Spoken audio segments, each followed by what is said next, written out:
नमस्कार विद्यार्थी मित्रांनो, मी डॉक्टर नागेश सूर्यवंशी घेऊन आलो आहे तुमच्यासाठी हायड्रोलॉजी या विषयातील नवीन व्हिडिओ. तो यील्ड संबंधित आहे. यील्ड ऑफ रिझर्वायर कशा पद्धतीने कॅल्क्युलेट केलं जातं त्याचा एक एक्झरसाइजसुद्धा आपण पाहणार आहोत. तर अगोदर समजून घ्या यील्ड म्हणजे काय.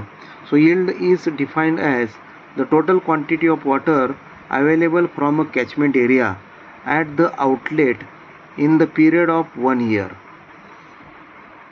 So the quantity of that total water is expressed as a volume in units of million meter cube. So yield limits the storage capacity of reservoir. तर yield किती येणार आहे त्याच्यावरती स्टोरेज कॅपॅसिटी ही रिझर्वॉयरची डिपेंड असते. आणि ही yield can be estimated from the two methods, river gauging and rainfall analysis. आता yield competition जे करायचं आहे ते इम्पॉर्टंट आहे. कशासाठी तर स्टोरेज कॅपॅसिटी जी आहे that depends on the yield. So storage capacity of the reservoir that will depend on the upon the yield. Hence the yield calculation is very important. So yield can be calculated by using the rainfall data and analysing that rainfall data also. आपण पाहिलं होतं की आपण empirical फॉर्म्युलेसुद्धा वेगवेगळ्या आपण run of कॅल्क्युलेशनचे वापरले होते. तर एम्पिरिकल फॉर्म्युले वापरूनसुद्धा आपण ॲप्रोक्सिमेट व्हॅल्यू आपल्याला मिळू शकतात. पर ते जे आहे ते सगळं ऑब्झर्वेशनवरती अवलंबून आहे. सो ते ऑब्झर्वेशनवरती अवलंबून असल्यामुळे that formula that is totally correct आहे असं आपल्याला म्हणता येणार नाही. त्यामुळे factors affecting on the runoff जे आहेत ते त्यासाठी अतिशय महत्त्वाचे आहेत. आणि त्यामुळे त्या फॉर्म्युला जो आहे तो फॉर्म्युलावरती पण त्याचा परिणाम होत असतो.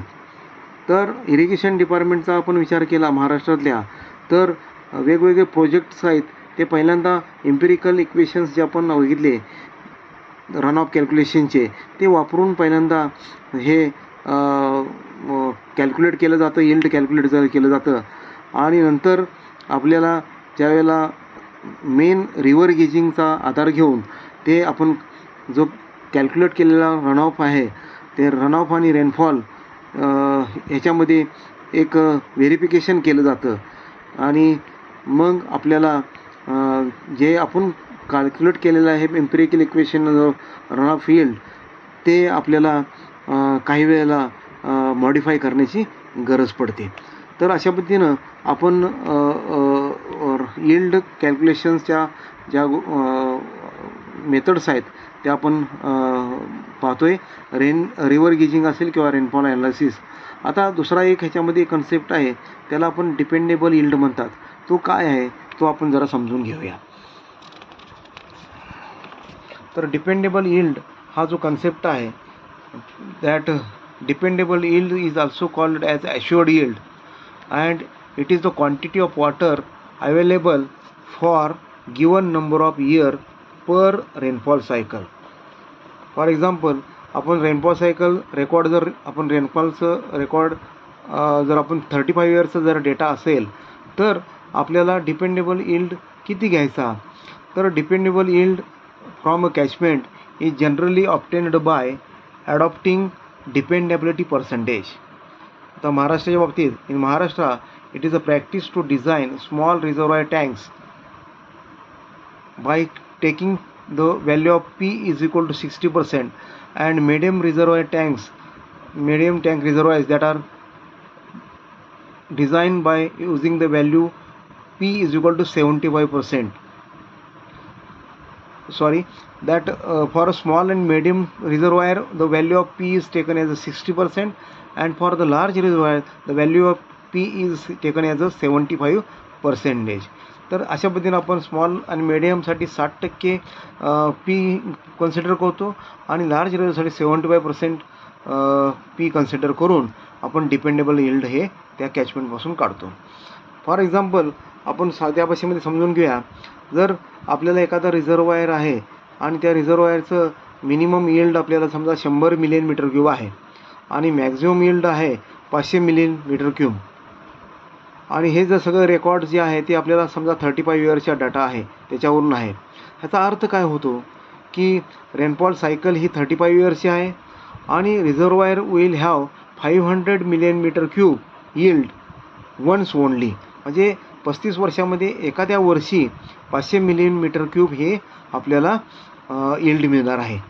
परंतु 100 मिलियन मीटर क्यूब ही जी आपल्याला आपण कमी मिनिमम यील्ड म्हणतो आहे, तर ते आपल्याला 35 वर्षे मिळणार आहे. म्हणजे more than 100 million meter cube always there for all 35 years. मग आपण if the reservoir is plan for 100 million meter cube, that is the minimum capacity, काय होईल तर 100 मिलियन मीटर क्यूबपेक्षा जास्त रन ऑफ किंवा यील्ड आपल्याला मिळणार आहे. आणि त्यामुळे आपण जर त्या कपॅसिटीला जर रिझर्वायर डिझाईन केला तर 100पेक्षा जास्त 100 मिलियन क्युबिक मीटरपेक्षा जास्त जर यील्ड असेल, रन ऑफ असेल समजा, तर आपल्याला काय होईल तर त्याची ती ओव्हरफ्लो होऊन जाईल आणि त्याची डिपेंडेबिलिटी म्हटलं तर 100% आपण म्हणू. आणि जर रिझर्वायर जर आपण 500 मिलियन मीटर क्यूबला जर प्लॅन केला तर आपल्याला माहीत आहे की तो 35 वर्षामध्ये एकदाच तो भरणार आहे. म्हणजे त्याची डिपेंडेबिलिटी फक्त 3%. कशी आहे तर 35 वर्षातून फक्त एकदाच 500 मिलियन मीटर क्यूब आपल्याला मिळणार आहे. म्हणजे 1/35 केलं तर 2.85 समथिंग येतं. म्हणजे 3% डिपेंडेबिलिटी येते.